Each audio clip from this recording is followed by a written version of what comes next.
devotional is titled Righteous by Faith. A core component of the gospel message is the righteousness of God, which essentially means that God acts rightly toward humanity. Romans chapter 1 verse 17 introduces this theme that Paul, the writer of Romans, covers in the rest of his letter. For Paul, this verse is the premise for the arguments that he will make in the following chapters. Paul says in Romans chapter 3 verse 23 that all of us have turned our back on God and that sin is what separates us from him.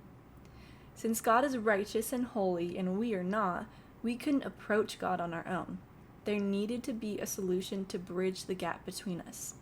God sent Jesus in our place to be that bridge. This way, Jesus could make a way for us to have a relationship with him again, and God would still be righteous.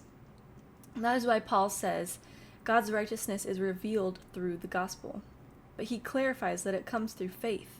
Paul says the righteous will live by faith in Romans chapter 1 verse 17.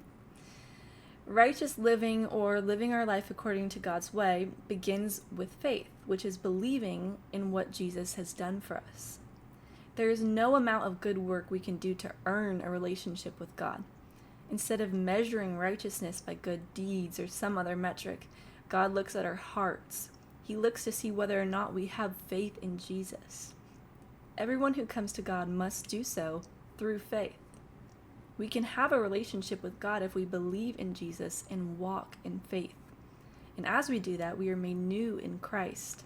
Our old ways and old habits are gone, and we can now walk in newness of life with Jesus. So spend some time today, tonight, tomorrow, thinking about what Jesus has done for you on the cross, where he gave his life on your behalf. What areas of your life can you live by faith rather than trying to earn God's favor? Rest in his presence, knowing that you are accepted and made new because of your faith in Jesus.